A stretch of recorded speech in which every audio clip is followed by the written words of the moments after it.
I need to talk about as we move forward. So, Ben, can we hear you okay? Can everyone hear me? Yes. Right. Well, I apologize for not being in person tonight, but as Eric said, this is one of the rare nights my wife is not home, and so we had no babysitter, so I'm kind of here as well as I just put a show on for the kids. So otherwise I would have been there, but Eric summed it up pretty nice. I mean, we got started with Forest because we do other work in the county. We do work with Alger, Dunkirk, done some work with Kenton, and so we stopped in, met Sean. That's kind of where our relationship started. And then what raised some flags for us was when the OEPA was holding the new permit for Forest. And when they hold a permit, which means you operate under an expired permit, a discharge permit, it's typically for one of two reasons. One reason is there's going to be significant changes, or the other is a timing thing that they want to group a bunch of discharge permits together so everyone kind of has the same cycle on their permits. In this case, the permit came out in this past February, and when it came out, it was the significant changes kind. The amount of changes to where the Village of Forest would not be able to hit it. And so they increased a lot of limits. They put a lot of restrictions on your CSOs, and that kind of bothered your former operator. Put a lot of stress on him, and he kind of told us the same things, like the lagoon won't be able to hit those permits without significant improvements. And so that's when we got our first contract, which was talking and initiate conversations, asking questions to OEPA. And we kind of told Dave, and this is where Dave kind of stepped in, we worked with Dave really closely on this, and that is you have to ask questions and make some comments, explain to the OEPA your situation, and learn how these permits come to be. And through these comments and questions, we found out different things. Some of the data OEPA had was wrong and incorrect, so they went back and did some modifications. We made our case and proposed our own schedule to meet the new limits, and through that series of meetings and asking questions, the OEPA came back with a very favorable renewal on the permit. Without asking those questions, they would have gone in full force, and you would have had 2 to 3 years to get your lagoons and everything up and running, which was an unattainable schedule. You wouldn't have been able to hit that. But now they made a very favorable schedule. They pushed out a lot of the significant limits out to beyond 5 years for your next cycle. These permits run on 5-year cycles. And in doing so, it gave you the Village of Forest 5 years to essentially make the improvements to then be able to hit the new permits. So that's kind of where we are today. So now we are working with Jay, and I prepared a proposal to cover about 10 different tasks, all covering from system mapping to coordination and support, to looking at Triumph, they're an industrial indirect discharger to the village, looking at their draft permit, because their draft permit to the OEPA is under review right now. So look at your sanitary sewer ordinance, do some inspections and field service work out in the collection system, looking at the back system. But ultimately, it's a bunch of data gathering, preparing the village to eventually write a preliminary engineering report next year. And so I think that's the quick summary. Dave, I believe I kind of touched on everything. Jay, if I missed anything, please let me know. But at this point, I'd like to kind of turn it back over to you, because I imagine you've got a lot more questions on the state of the collection system, the lagoons, as well as the proposal itself.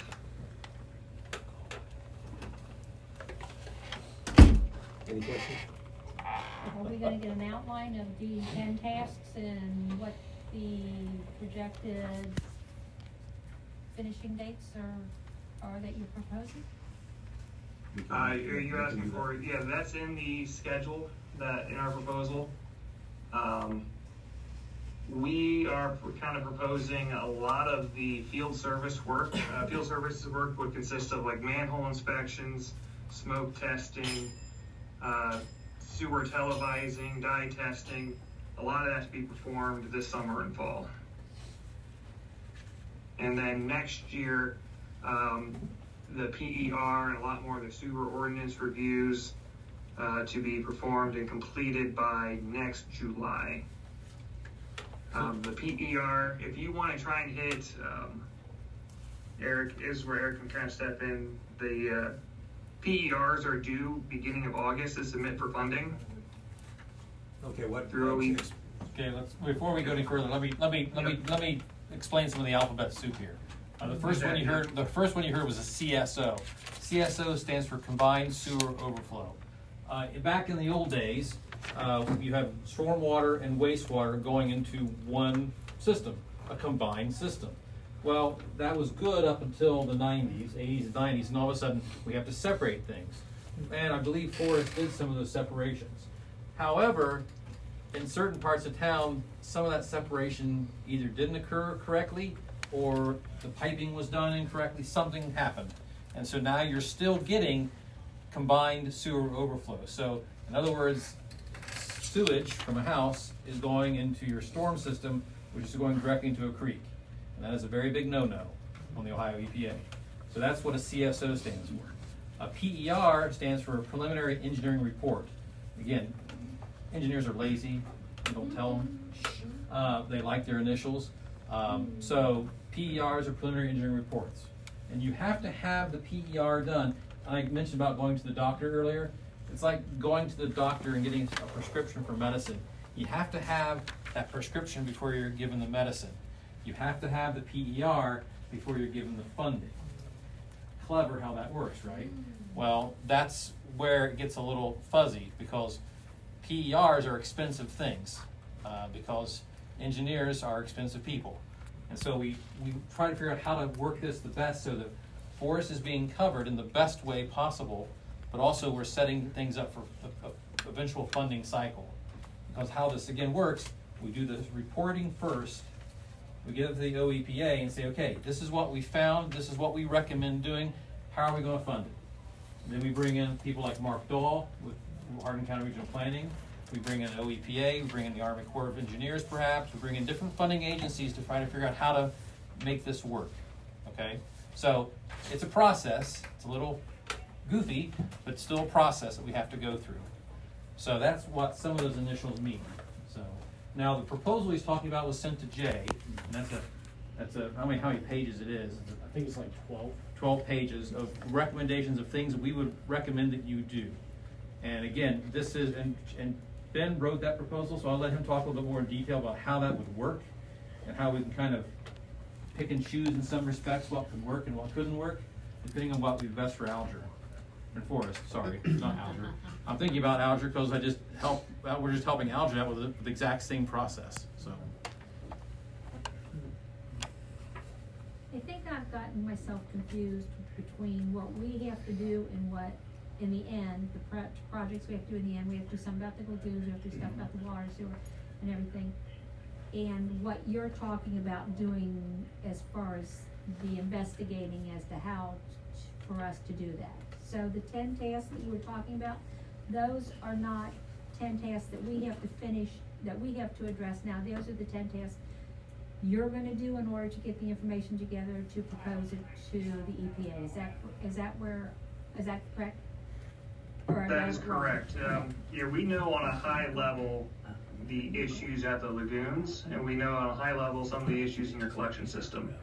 What we don't know is there anything else that we need to look at? How far to how much, how prevalent are the issues? Are there additional issues that we don't know about? At the same time, when you're spending and we're preparing this significant project, you want to capture as much as you can, and that is part of the data collection.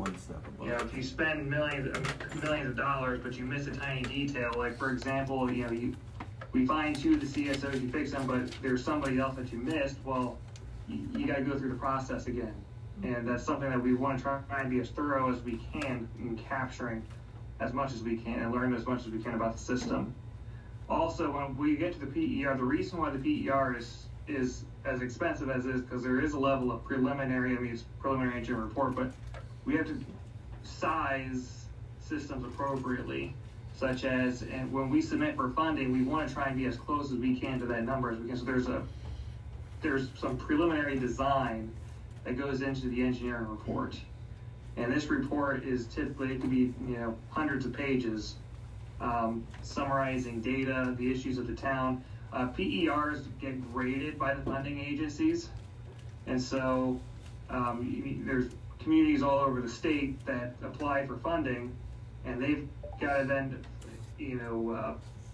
who gets the money, who gets the principal forgiveness, who gets grants.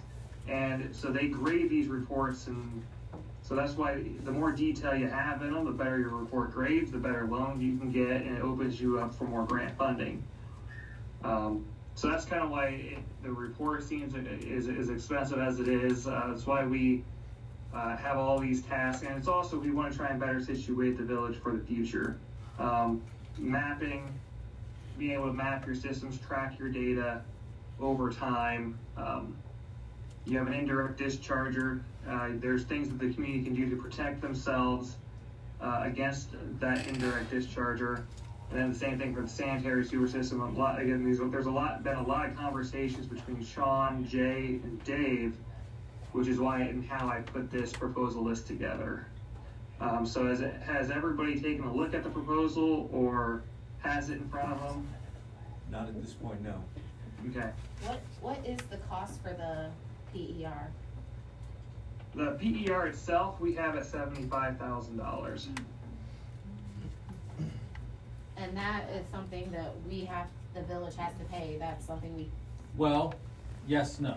Yeah. And so this is where, by the way, just for the record, I've asked your officer, if I call Alger Forrest again, he's gonna taser me. So, just to make sure we have it on record, if I call you all Alger, I'm not doing taser. Yeah. So in Forest, what we would wanna do would be to put together a planning loan with the Ohio EPA. Now, you heard the L word, loan. Now, the way this works, and again, I'm gonna try to make this as simple as possible. You do the planning loan first. That planning loan allows you to borrow money, and depending on Forest's situation, you got it out now, don't you? Depending on Forest's situation, they will do what's called a probably zero interest, and so there'll be no interest accrued to that as you move forward. Once Forest is done with the planning side, that moves into design. So we take that PER, that engineering report, and we now move it into something we design. And so, again, with Forest, we will design the next steps on how to improve the system, whether it's fixing the lagoons, fixing the airback system, the collection system, whatever that PER finds us to do, we will move forward into the design phase. That's another loan, but the loan that you took prior rolls into that loan. Okay? Now, you have no responsibility to pay that off until 5 years after everything is done. So we're kind of moving this process down the line. Now, this is loans only. We're not talking about any sort of grants or anything like that Forest would get, which again is where Mark Dahl with regional planning would come in and help us out to take care of those problems. Once we have the planning done and the design done, we move into construction. And then that's where, a larger chunk of money comes out of the state to actually do the physical construction here in Forest, whatever needs to happen next. So it's a stepped process. So that's how that would work if we were doing nothing but loans in the state of Ohio. And anytime we can bring grants in, we would. so the Planning? the planning phase has Correct. to be with a loan, but it's possible we could get grants for the design and the construction phase? Definitely the construction phase. The design would be a question. Okay, and then do all banks participate in this specific funding, or we This have is to go through the Ohio EPA, So what's they're called the loan. DEFA, right. Okay, It is an interesting situation in which the people who are the ones who are issuing the permits are also the ones who have the bankroll. And I will leave commentary aside. But the OEPA would be the ones through the DEFA program who offer that Okay. money through various state funding. So we have to seek our financing through them, not Correct. a traditional And I bank. would, And that's how you get the 0%. That's how you get 0%. And perhaps even principal forgiveness. So it would be a real, it's a real benefit for communities to use the DEFA program, just because it's a readily available pot of money. And in Forrest's situation, I know Mark Dahl and I talked about this already, in terms of the American Community Survey. There's a lot of other data pieces that are part of this too, but looking at income surveys and looking at rate studies and looking at household incomes, and all these little variables go into things like CDBG grants, things like critical infrastructure grants. There's a lot of money out there. It's just knowing where to find it and how to network yourself in the right way. And you guys help. And we help find that money. So our first initial swipe at this before us would be to go through the OEPA DEFA program. And DEFA is like, I forget exactly the acronym that means, but it's their financial side of the OEPA. And again, Mark and I have talked about this. We'd be happy to come in and do, I know Mark would be very happy to come in and talk to council about how this would work for us. We could kind of look at all the numbers and determine what's the best way to go with that. So it's not a decision you have to make right now. Right, so that loan, you said we wouldn't have to pay it back for 5 years after construction is completed. You have, But then is everything due in 5 years, or you can start repayment in 5 years? you would start repayment, well, you can start repayment anytime you wanted to. So, you wouldn't have to necessarily wait. Most people do. Yeah, because you could get Right, because you get forgiveness on that. So you would basically just roll things over. So by the time you're said and done, and we also have to look at what the timeline is with the Ohio EPA, because I do know that in their new permit, right, Ben, they do have a time frame on when things need to be completed. Correct. In terms of next steps. Yep. So what is that time frame for Forest? The timeline is everything needs to be completed in this 5-year permit cycle. Okay, so you have. So the original schedule went from, you had to have everything completed in 3 years to, we got it moved to 5 years. Now, to put it in perspective, 3 years to do even the preliminary work needs to be done in Forest would be a stretch. Now, it's not even fixing the problem. That's just trying to get everything figured out, how to fix the problem. So you would not have been able to make that at all. It's a little unrealistic, and I think OEPA did that for a reason, to get your attention. And that's why, we got involved, because it's unrealistic for anyone to have to consider that situation. And how long do we think that the planning phase of this will take? Like, how long till we go from planning to design to construction? So the planning phase will cover, our target is next July to wrap up with planning and the reporting and submit for funding. From there, if we receive feedback, there's a bunch of funding agencies that we can go to. Like I said, we can meet with a few of them. There's something called SCAG. Eric, Yeah. yeah. Small community. Another environmental, acronym. Yeah, another acronym. Where again, you present your project to them and receive feedback. And he said, I talked about the grading of the report. They would provide a lot of feedback. Oh, if you added this or done this, maybe would score it better. And we would go back and maybe make some revisions to the reporting. But I would say design can start anytime between August 2025 through the end of the year. And it'll typically be about maybe 6 months of design, and then it would go out for bid. And again, that depends on what we end up doing, right, Ben? Yeah, well, yes, and the timeline for construction is also dependent on what we find in our data collection phase and what we find in our report. We would make our engineering, we'll present all of our findings to the village, and the village will have options on how they want to pursue and move forward. So we'll give you basically, this is what needs to happen, but how it happens is up to the village. We have a current grant for $289,000 from the Department of Development, which is written exclusively for lift station upgrades. Okay. Is there a way, since we've done a lot of those upgrades, we will be reimbursed for that portion? Is there a Okay. way to change the scope of work on that DOT grant to incorporate some of this money into this particular project? That's a very good question. Who's your DOD contact with that? Christie, what's that? Attain, Risky Attain, what's her? No, that's her last Okay. name. Take your first name. Okay, let's talk about that. That would be something we want to look at, to see how that could fold into that. If you've got all your work done, if there's extra money left in that budget. We did some of the work, which will be reimbursed for, Okay, but, not all of it's completed. Okay. Quite a bit of it's not completed. okay, okay, So they'll want the original scope of the grant completed, I would imagine, but Okay. just something to think about later. okay, that's good to know. Okay, and that was for, this is Department of Development? Department of Development. Okay, $289,000. See what, does that sound right? 289? Yep, 289,000. Okay. Ben's taking notes, thankfully, cause I don't remember that, so I can't even tell you where I'm at right now. It's not Alger. That's not Alger, and it's not McGuffey. No, and it's certainly not Mount Victory. The other thing to consider is that depending on what we find and forest the system and what needs to happen, costs can vary. For example, the lagoons, if we discover that the lagoons just need what's called dredged, lagoons are basically like ponds, in case you've never seen them. They're banked ponds that actually are a very natural way of treating wastewater. However, they fill up with silt and sludge. And if those aren't cleaned out every few years, about every 15, 20 years, is that what it has been for lagoon cleanouts? It just depends on how fast you accumulate sludge. It's spent on the sludge in the community, or the lagoons in the community. Right. So it depends on the community, but if those aren't cleaned out, your lagoons aren't going to work. So cleaning out a lagoon is what, about $1,750,000, depending. It depends on the size of the lagoon. So we priced out Algers.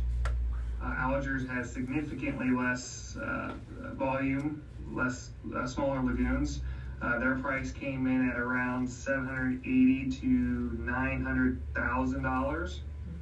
I would take a guess, again, I did not price out forest lagoons, but I would take a guess that you're probably looking at around 1.5 million. That's what we've heard too. 1.5 million. It's a lot of corn. That's a lot of stuff. So that may be what we need to do to solve the discharge problem too. But again, we don't know that until we do everything else ahead of time. Because there were discussions at the OEPA about even going to, mechanical plant, which is something that a village like Forest does not want to have to deal with. So, Can I jump in here, Eric? you may, please, Ben. Because we're throwing a lot on the council here, I kind of, before we start seeing the high level issues that we see within the wastewater system, is there any other question? I think let's wrap up the discussion on funding. Any other questions on the funding side of things, on how we would get this process started? I do, because originally you said the planning phase was gonna cost $75,000. And then you said when we moved into the design, the loan would roll into it. So 75,000 covers planning and design? No. That was just the That's loan, just so how planning. much would the design cost phase? Depends on what we find in the planning phase. Right. It's like, your knee hurts, you go to the doctor, you can either wrap it with an ace bandage and take the Tylenol, or we can do ACL surgery. What do you wanna do? So it's kind of that spectrum of possibilities. So at that point, you give us another estimate on Right, phase two. right. So And we're again, gonna start with a minimum of 75 and then go up. That's what I'm trying to. yeah, Yeah, that's just to get us started. And the only thing you're telling me that's good about the loan is that we won't have to apply again. If we need more money, they'll just give it to us with interest rate. with interest, yeah. We'll work through that process. I'll become very, very close with your fiscal officer, and we'll have to walk through, yay, it's okay, no.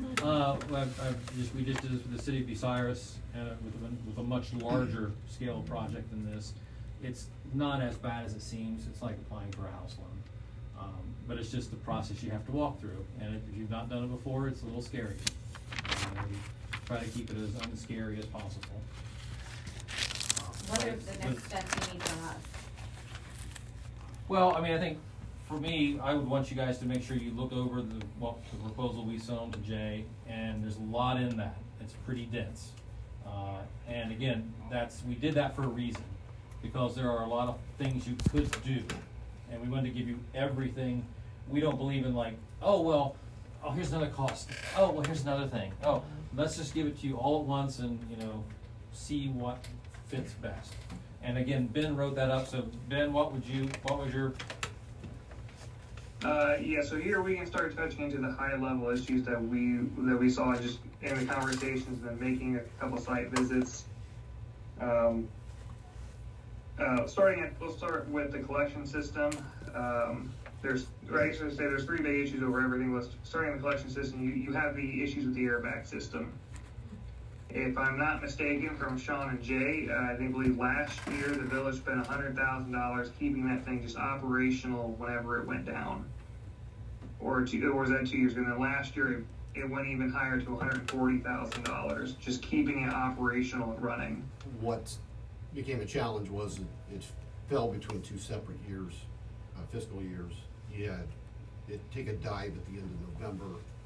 It didn't come back up till January. So it's, you know, to say that $100,000 would be a very accurate number, pretty accurate. So. And that's significant amount of money just to keep something operational. So that system is failing. We don't know, there seems to be a bunch of issues going on between maybe valves out there, maybe something in the central station there that's creating the vacuum. We don't know. Only we know is, so that's going to be one evaluation, looking at that in itself. Where are the issues? What is it going to cost to rehab it? If you don't like the vac system anymore, there's gravity systems, there's a low pressure system, and then comparing the cost between all 3 of them. Also, you know, there's pros and cons with low pressure, pros and cons with gravity systems. And then, of course, you are probably very familiar with the pros and cons of the vacuum system. So that's one part of our evaluation that will be covered in the report.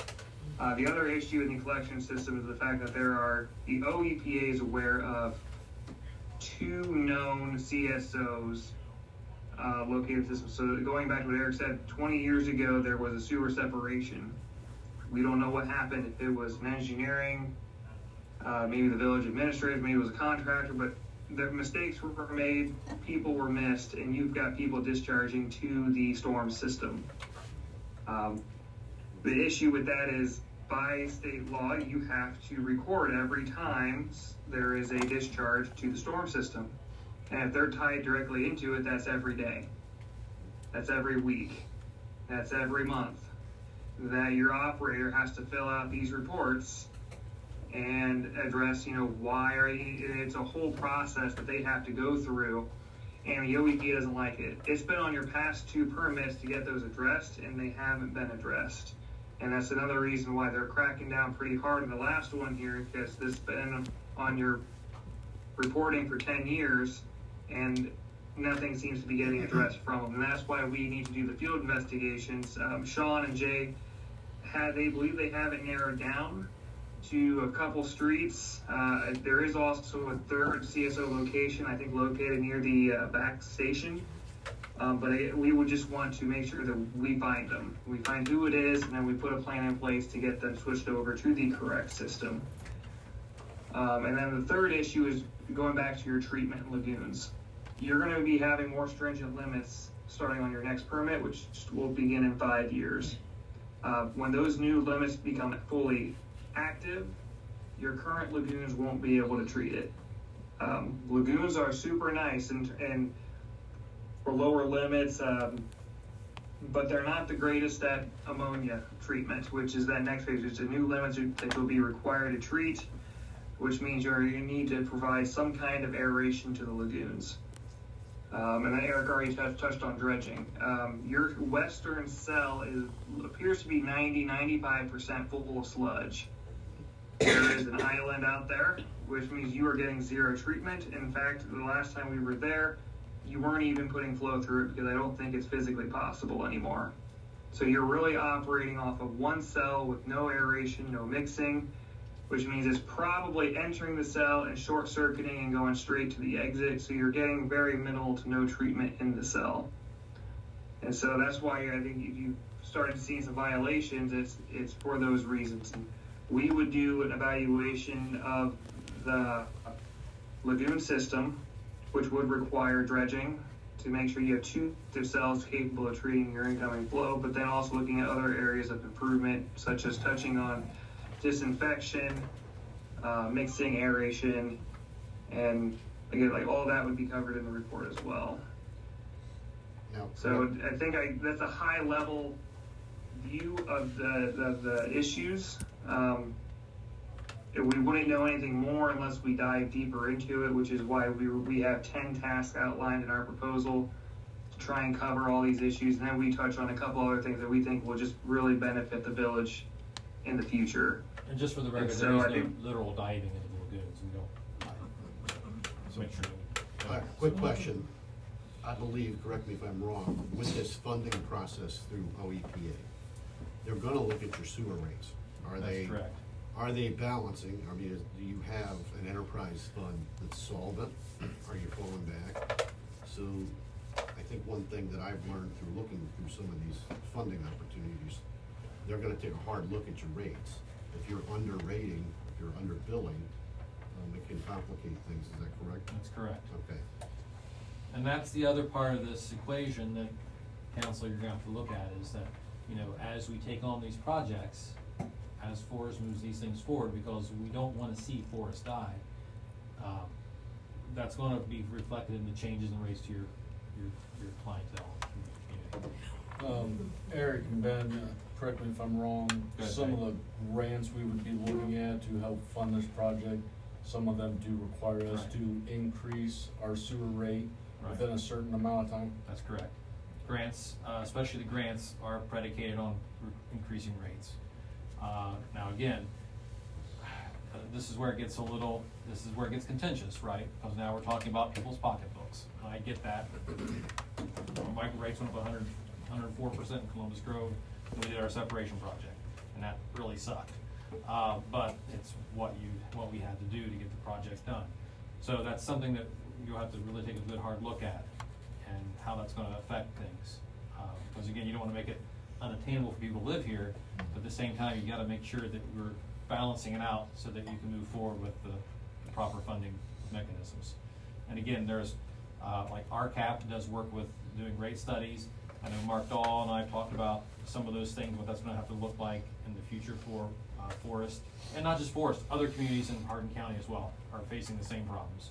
Well, it's across the state. It's not even- across the it's United not States across the United because States. we have a lack of federal infrastructure. And we have a lack of, and everything's getting more expensive. I mean, we've seen a price of pumps go from $40,000 to $120,000 in the course of 3 years, which is ridiculous. But it's what we're dealing with. And people to do this work too, operators, people to make sure the airbag system works, all becoming more expensive. And so, those are the things we have to look at as well. Are you looking into our water system and well issues or any of that's not covered in this? This is just wastewater.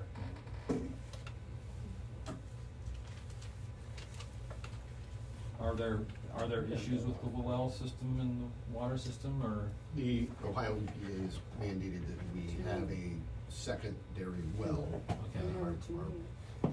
The well that we're using as a secondary well was, the hardness was the issue. Okay, So we've done some site planning, we received some funding, we're working with the Maine Corporation for that project. We're only in the planning phase right now. We still have to test drill. Sample stage. We got the variance that was in the update, we got a variance to move forward. But there's some points of contention about its location, that's kind of slow moving. But as you know, Ohio EPA wants to see you're making progress Right. towards that. and that's an important thing that Sean just mentioned, is that if Forest is showing the EPA, and Ben, I think we both experienced this already, if we're showing that we're making an effort to get things addressed, they tend to back off a little bit, because they just wanna make sure that y'all are aware that they're aware, and they don't wanna come in and start, cracking whips to get things done. So I think the fact that we met and were able to get the permit extended the way we did was a good first sign, it's a good olive branch to them from Forest to say, okay, yeah, we heard what's going on, we understand we've got some concerns, we're gonna try to fix them. And we wanna continue that process forward.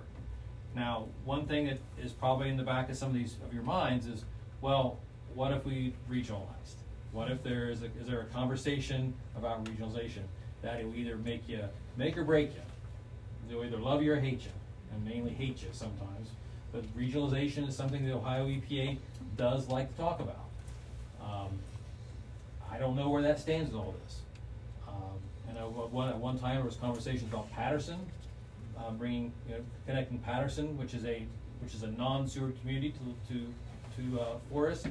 There would be no way right now that would work. So there are things that you have to practically consider with regionalization. It's not always a silver bullet answer to any problem. And you typically lose, correct me if I'm wrong, your ability to set those rates. Those rates will be established by the district and. Whoever you get hooked into. Right, and you'll pay. Right. Now, it would, if Forest becomes the district, then people pay Forest. So, I mean, yay.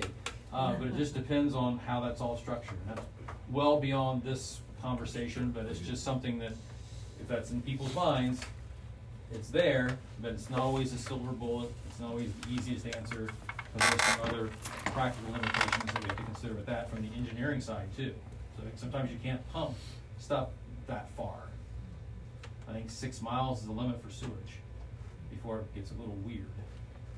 And we have been working with RCAP, and I tried calling her. Did you ever get a hold of Roberta? Oh, you did? Roberta Siebert with I got a couple RCAP? different names, so that's probably, that sounds about right. Yeah, well, cause I tried calling, and every time I had 2 different numbers, and every time I called, I kind of, when like somebody's not employed there anymore. Right. You kind of get that hesitation, and they transfer me, and I leave a voicemail. Okay. And then the same thing happened the other day, it was like a hesitation, Okay. and they transferred me, so I don't know. I mean, she has been here twice, to my knowledge. Okay. And we had a community one at the park, and then she came to a council meeting. She was here recently to give a presentation on rate changes. Okay. She's still with them as far as I know, maybe Okay. another number. And I did send that proposal to Ben for what she had sent us. Okay.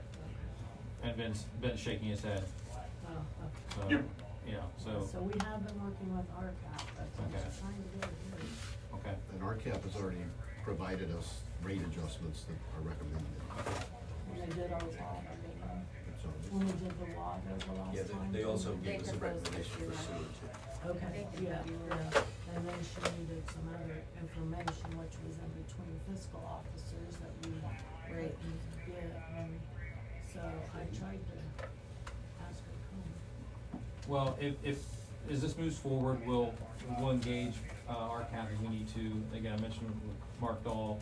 I know Mark's very familiar with the history of the processes here in Hardin County, so he's a good person to have on our team as well. Again, we just want to we wanted to get in front of you all to make sure that you understand where we're coming from, so we understand where you all are thinking and what the next steps are. I don't think, there's not a decision needs to be made right now, but we need to just get this in front of you so that you know that the clock is kind of ticking, but we don't want to. When do you need an answer from us after, I'm assuming we'll have to vote this through council after we review the, that's the last one? yeah, then so we- I would say so- next month we could probably start looking at it. When do you want it done? I mean, when do you wanna hear from us? What, 1 month, 2 months, 3 months, I 6 think months? as soon as possible. Yeah, sooner Technically, better, soon as- physically best, but at the same time, we don't wanna rush anything. We'll work with the village, through this process. The decisions that you need to make right now is, we are here to answer any questions. I can kind of very quickly run through the proposal real quick on the 10 different tasks that we have outlined for ourselves. So the timeline is to discuss amongst yourselves. If you question any of these tasks, feel free to ask Jay. Jay can reach back out to us. If you want to go over it through anything more in depth, we'll be happy to schedule another meeting. We can come out and go through it more in detail. So the next steps would be to discuss, ask questions, but also we can schedule the planning loan anytime, we can get that ball rolling, now. And then the third thing that you'll need to decide is, what do you wanna do, how do you wanna go forward? But then there's also one additional step, and that is, what's called an RFQ process. It's a request for, qualifications. So just kind of how, when we get to construction, you have to put it out for bid for contractors to bid on it. It's a similar process for engineering. Technically, per the state code, you need to do a similar process for engineering, but you pick your engineers based on qualifications, which is why it's called an RFQ, request for qualifications. You would make some kind of a public statement that, hey, we are looking for an engineering firm to perform these job duties. Please submit, your qualifications to be able to perform this work. In that case, Wessler would put together our statement of qualifications, and we would submit it, and then you would pick. The reason I say that you could forego it, even though it is code, there are many communities that just don't go through that process because they typically already know, in most cases, who they want to work with. And with that, I say talk to your solicitor. If he says it's all right, we have worked in another community where like we don't want to go through that process. We choose you, and we're like, okay, as long as the solicitor is okay with that, well, fine. You guys just approve our proposal, and we can get started. But I would check with your solicitor first. If he says no, let's go through this process, and it just puts it out another couple of weeks because you have to advertise it, and then you receive qualifications, and then you pick your engineer, and then you can go forward with the contracts and agreements. And then, like I said, we'll get started. That process can be as fast as you want it to be. But again, we don't want to sit here and push you guys forward and rush this through. We want you to be comfortable. We want you to be on the same page, because if we're not all in agreement on how to move forward, it just creates more problems. And so with that, I think we can wrap up with me just quickly going through what I have in the proposal. Jay can share it with everybody after the meeting. And again, we'll field questions as they come along. So the first 4 tasks in our proposal is we call out for GIS mapping of the wastewater, drinking water systems, as well as GPS mapping of the drinking water and wastewater systems. The difference between GIS and GPS is GIS is essentially preparing digital maps, making sure that we're tracking the right data. It's something that everyone is moving towards. The state OEPs might even be pushing it. Digital mapping is a really neat tool because, for one, you can put it on a digital map and you can put all kinds of information in there. You can put in the type of sewers, the size of them. You can start tracking data on how often things have broken, when they were installed, when they were inspected. You can put maintenance records in there. There's so much data that you can put in there, and it's all nice and saved in a nice map for you. You just click the sewer, boom, there it is. You click a manhole, you click a pump. The data is all in there, and it's all saved. So the GIS is setting all that up. It's more of the office work and getting everything ready. The GPS side of it is getting out in the field with equipment, performing the inspections, and shooting in the locations. So you get the right locations on the map.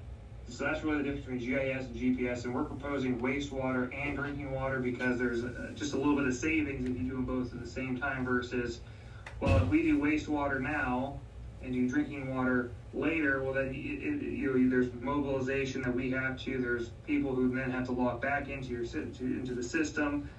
Again, you don't have to do it. If you want to save money, you can just not do the drinking water system right now, and we can just strike that stuff off the proposal. But I included it in there because since we're already doing the same and similar work, there's just some cost savings while we're already on site and out in the field. And again, Ben, just to make sure that everyone's clear, we're giving you a menu, okay?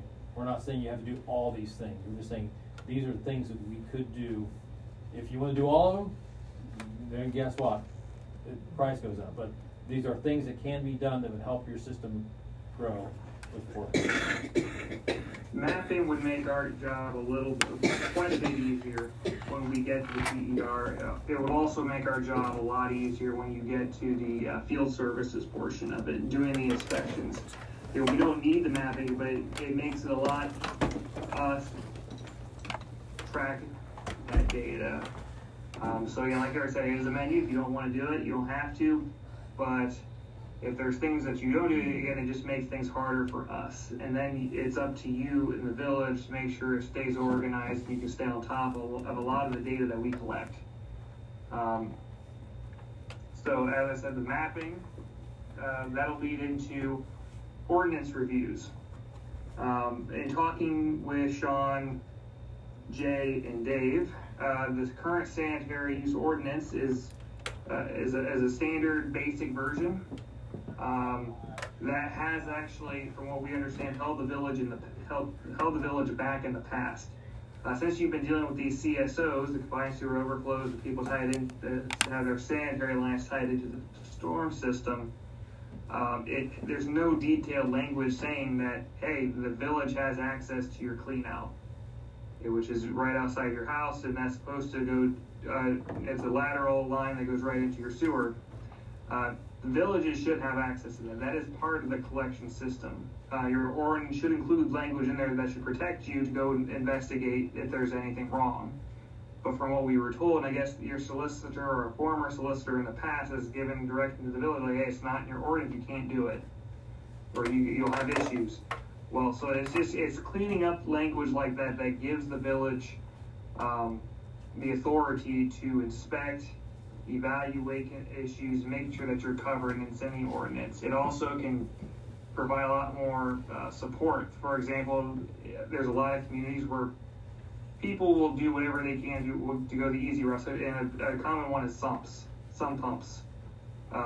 You're not supposed to tie them into your sanitary system, but so a lot of people, well, it's easier if I just pump it right out of my sump.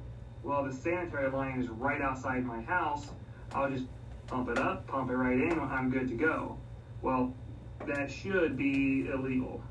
Whatever goes into your sanitary system, you have to treat it. And a sump pump should be relatively clean water that should be going straight to the storm system. And so it's given the village more strength and support to then, if they see issues, to then stand up, confront, address, and you have a legal document that supports the village in your cause.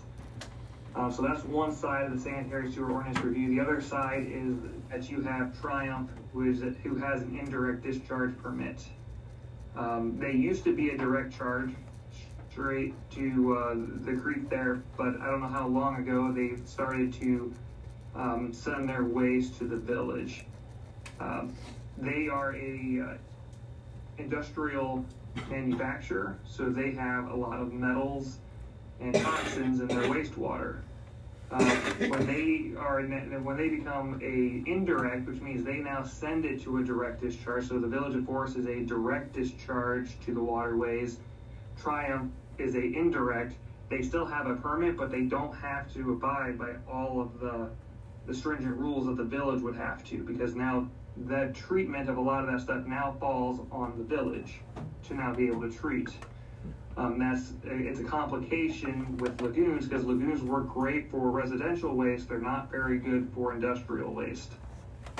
And so we're offering to look at the Triumph's indirect discharge permit and then comparing that to what you have in your sewer ordinance. And what you can do, the things that the village can do is the EPA will give Triumph limits on metals, toxins, and so forth. They'll have limits that they'll place on them. If the village has the ability to review that permit as well, you can make comments on their discharge permit. And if you think that if they have the capabilities to get less on their limits, or if you feel like they should, or if you can show hardship on your lagoons, you can place tighter limits in your ordinance.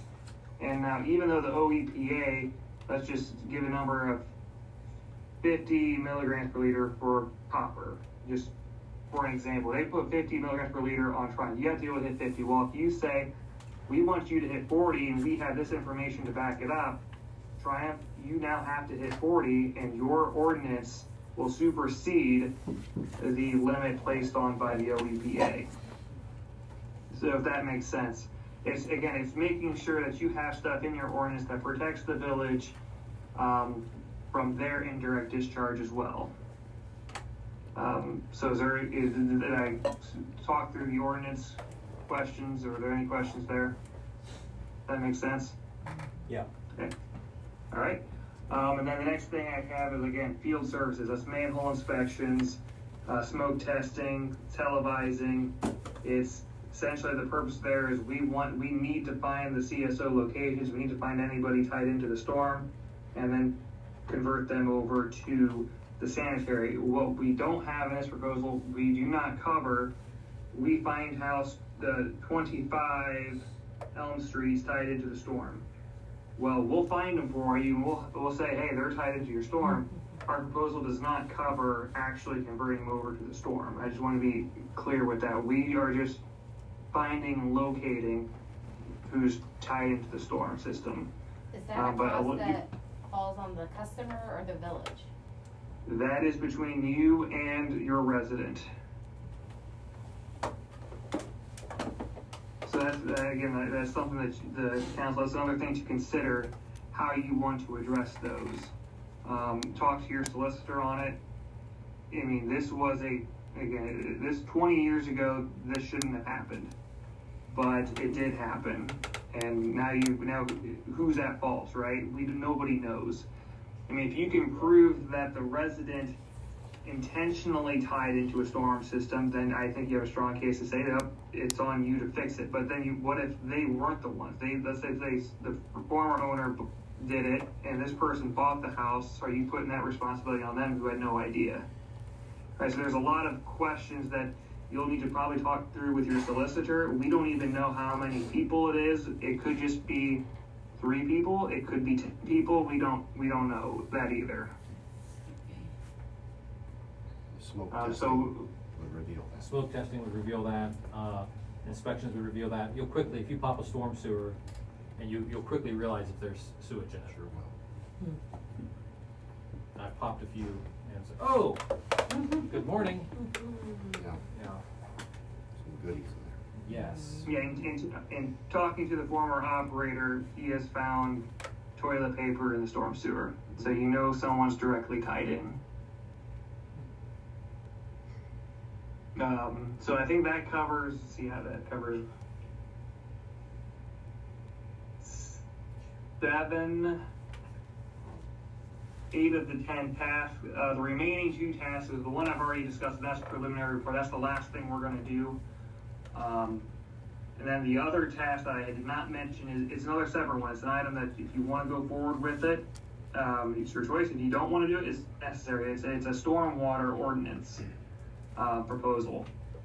And this came from talking with Dave and Jay. I guess there was a recent catch basin replacement that kind of failed, and I think you guys went and replaced it in cost. I don't know what you guys said, $13,000 or $15,000. I mean, it wasn't a huge project, right? It was not super big, but it still was a project. That's still a decent money. Storm systems are very unique, and that is something that happens with the storm system. What fund pays for it, right? A lot of communities just lump the storm in with the sanitary and comes out of sanitary funds. Other communities pull from general funds.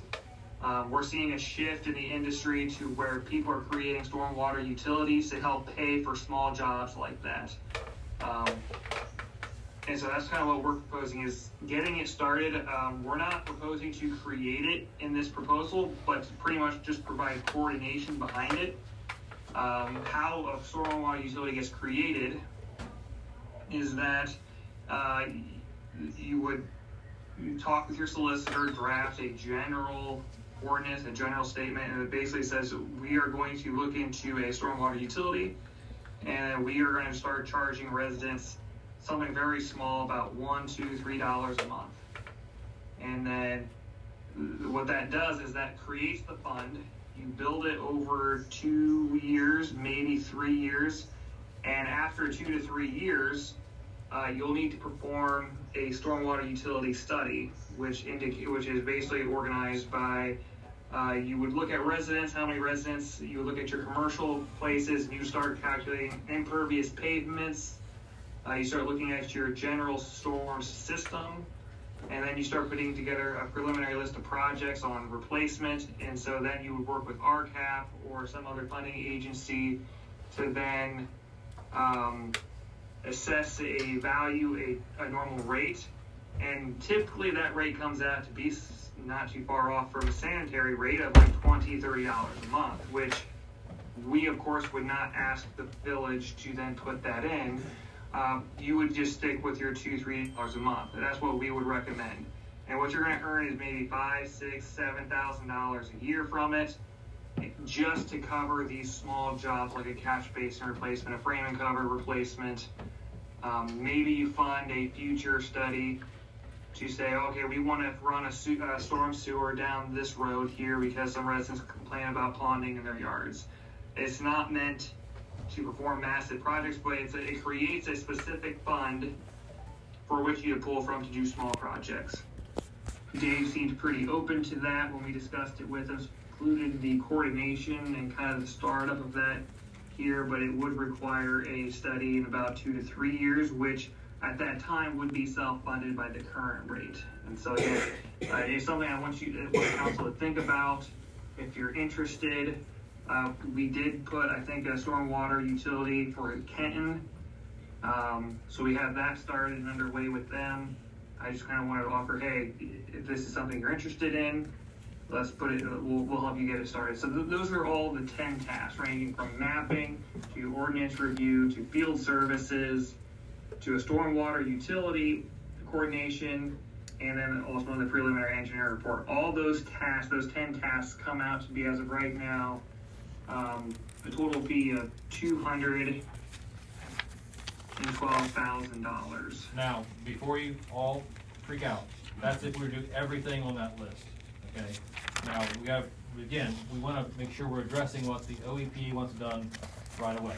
So again, that's why we're presenting this to you the way we're presenting it to you. We wanna make sure that we're getting that covered first. Things like utilities, like the stormwater utility, are great. We are seeing from just a trend in the region, with phosphorus reduction, with the Blanchard River watershed, Lake Erie watershed, we are seeing focus on stormwater becoming more and more in the crosshairs of the OEPA. Something to put in the back of your head, because again, the last thing you want to do is go to your citizens and say, hey, guess what? We're adding, on top of your bill, on top of and so we just be cognizant of that. We're aware of that. Well, we're going to give it to you so you all have it in front of you so you know exactly what we're talking about. So if it does come down the line, you'll know why. Is the 212 part of the 75, or is it Yes. in addition? Okay, so Yes. 75 is the 75 minimum would- cost That's to fair to address say, what Ben? the OEPA needs, and then 212 is if we do You everything. could do my job. Maybe someday. Yeah, if you like, I have 4 I don't counties. think I'd like it. Well, get with people like this. So yeah, that would be, the minimum would be 75. It could go up to that big number. Okay. But again, we're not, Well, I would say Eric, I would say there will be some level of field services because Yeah. the CSOs are tied to your permit. yeah, that's true. And so the 75,000 is, I would say, as the things that are absolutely needed, $75,000 for the PER. And then there's going to be some amount which we don't know if you want to do the bare minimum for field services. But there's going to be some there. The other thing, you could stick with your own ordinance. You could trust Triumph to be good stewards of the community. You can forego the mapping. But I mean, they all kind of do tie together, and how we prepared it is to protect the village. We also want to, while we're on site, we want to make sure that we are capturing everything as part of the study, as part of the work. And the reason why I compiled it, because one thing that Jay asked is, well, could we break this up into individual tasks and go that route? And we said, yes, you could. You could go that route, but then for every new task, you're going to have us come to your council meeting asking to sign a new contract. In addition, you're going to go to the funding agencies and go, hey, we are submitting this work. and then you're gonna go to the next task and say, okay, funding agencies, now we need money for this work. And guess what? At the same, They're like yeah, one and- big bill.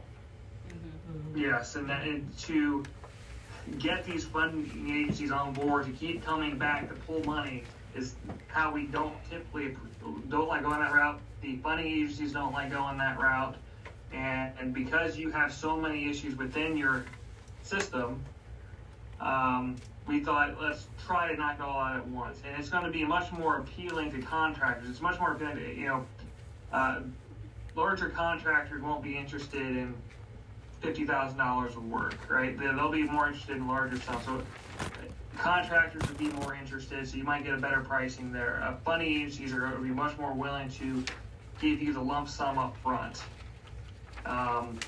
Versus breaking it all out into pieces. It's a And weird like I said, process. Yep.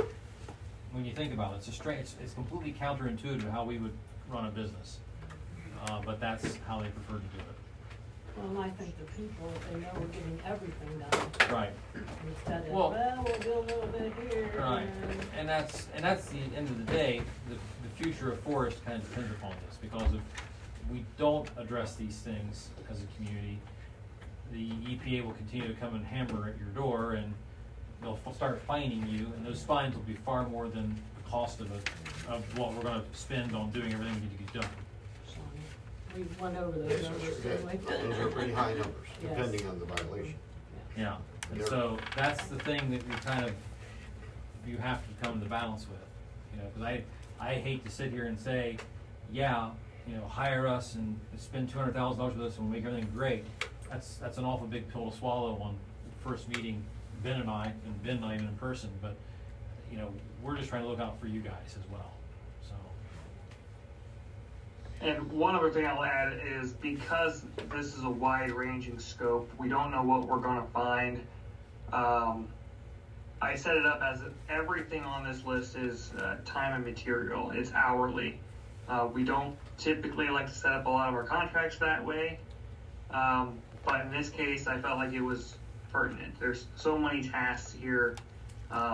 Therefore, the contract set up to a not to exceed. But if we come in less, then that's not billed to you. It's a direct savings for time and material. So and I've got a fee justification. I think Jay asked for it. I'll send it to him probably tomorrow, so he can actually see the breakdown of where we are attributing hours and to who. And therefore, again, you see how many hours we put to each of these tasks.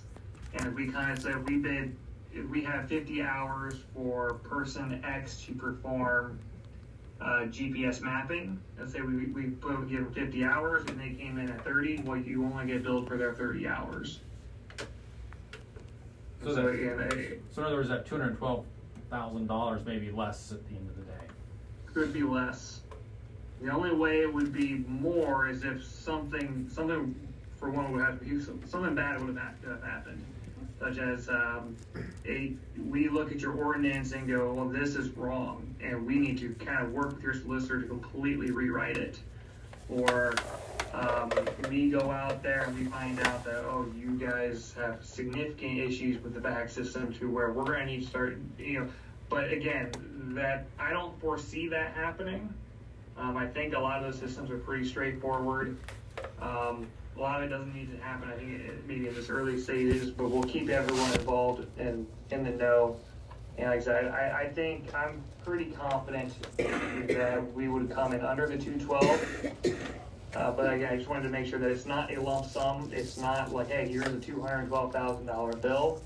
It's hourly, and we will bill as we go. So if we spend 50 hours working on tasks 2, 3, and 5 last month, then you only get billed for what we perform and not any future work. It's not going to be billed at one time. But this will all be under a planning loan, and therefore, as long as you roll the planning loan into a design loan, which then gets rolled into a construction loan, you won't start payments for probably 5 years from today. So you won't start until the loan closes, which would be after construction. And if you don't use the money in the loan, it's not again, Perfect. you Yeah, don't, you're not charged that money, so if you take out 200,000 in planning, you only use 140,000 of that, that 60,000 just, you don't, it disappears, so. Just it- like a college loan. It's similar to some respects to that, so, Well, I mean, once you finish college, you have like 2 years. yeah, you have a before to repayment start period, paying. exactly, And then, exactly. so that's exactly what this would be, Exactly. until the work will be done and you didn't And we would, use it what all. we would do is, once we determine, again, I know we're throwing a lot on you tonight, and I apologize about that. But once, if this is something we need to talk about again, we will. Once this is decided, we'll sit down, your auditor and I, your fiscal officer and I will sit down, we'll walk through the process. I can even put together what payments will look like based on what we know, based on the loan calculations. Now, again, this is loan only. This isn't, if we find some grants, that takes that loan number off, right? Just like the college loan, right? If you get a grant for college, same thing. You know, anything we can find to help shave those costs down is less money you have to take out in the long run.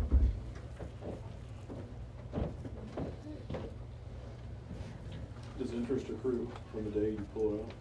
If you're zero interest, it doesn't matter. Yeah. Are you zero interest? They can be, depending on the fiscal situation of the community. And again, Otherwise, I would say interest would accrue based on what you've drawn, not the whole loan amount. Typically, it's what you advance. correct, We got two bankers here. So there are some principal-free loans exactly. that you're only charged. The state will not say they give out grants, they will give out principal-free loans. Mhm. You know, hi, Peter, welcome to Paul. So it's one of those things where we have to work through the numbers. And again, I mentioned Mark Dahl, and the poor guy's not here to defend himself, but we've had a lot of conversations about Forest and how this could work for you guys, so, and how that could be moved forward. We have killed an hour and 50 minutes of your meeting, and I apologize, but that was a lot to go over. And if you're completely, I understand, and I apologize, but we want to get this in front of you. Yeah, I believe you guys know exactly what Sean, Jay, and Dave all know. And that is you're kind of caught up to speed, and I'm sure they can answer any more specific details about the system, but I mean, this is where we currently stand. There's things that the village Didn't needs know I to was do, getting into it. and then there's things that are optional. And so, again, like Eric said, we're sorry for throwing it all on you, but it also helps to have everybody on the same page, and so we can all move in the same direction. What we can't have happen is we start working and then we, more left and right turns we take, it takes away from our end goal, which is we want you guys to have a functioning collection system where you're not spending $100,000 just keeping something operational every year. We want you guys to remove those CSOs because that's a lot of labor for your operators and it goes on their record. So when there are violations, yes, it goes on the village record, but it also goes on the operators. And that's why if there's villages that, that don't support their operators, they'll leave because they get in trouble with the OEPA. And then of course at the plant, making sure that we give you a plant that not only works now, but in the future. And right now we can't give you design and construction costs because we're touching every aspect of the system needs to be touched in some way. And we can't put numbers to that right now without doing a lot of the inspections and then eventually the report next year. And so we are here to help and assist the village where we can, answer any questions. And again, like I said, we are servants of you in the village. We're right down the road.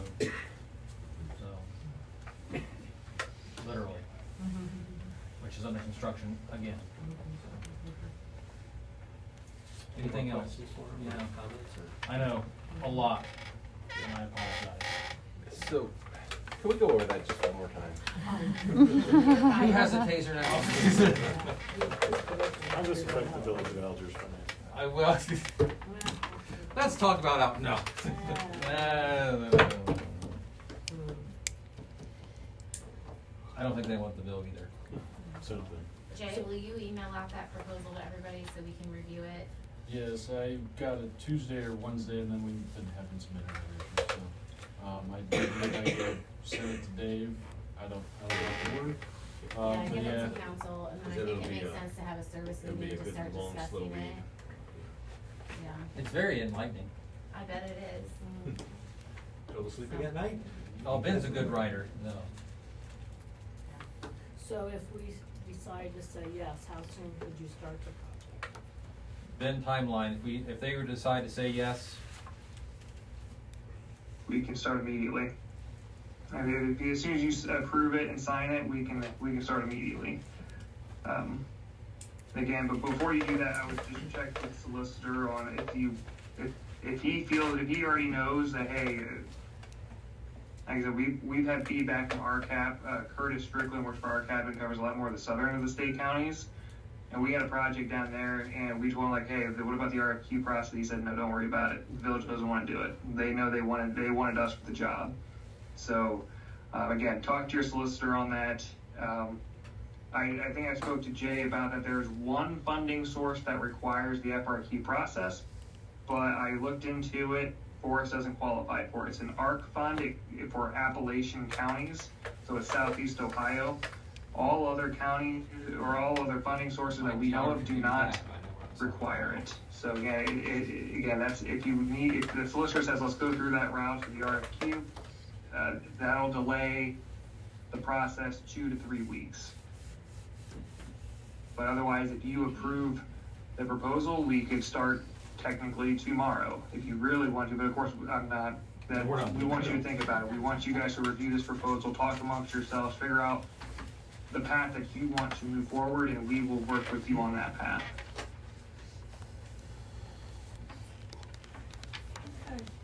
Thank you, man. Thanks. thanks, Ben. Well, thank you.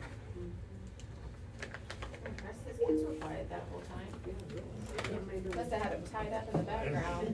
Benadryl. Yay. Benadryl, nice.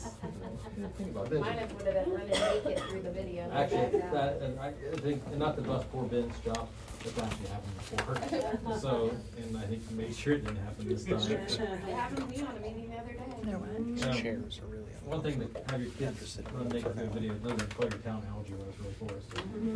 There you go. Thank you, Eric. Well, thank you.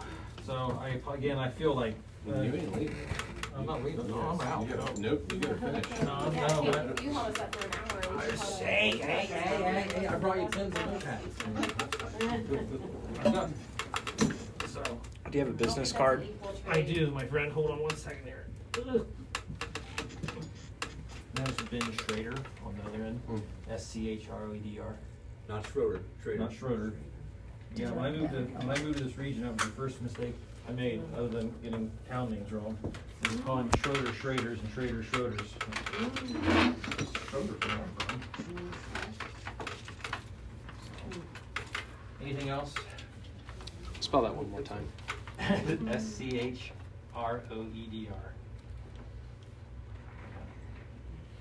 So like Schroeder, but Schrader. Oh, okay. It's a Putnam County. Putnam County thing, it absolutely is. Yep. So, Davis is easy. Young is easy. Yeah. I like that. Okay. Very good. Thanks, friends. Thank Appreciate you. it. You're welcome. Appreciate it. Oh, no problem. Thank you, sir. Good to see you. Good to see you too, sir.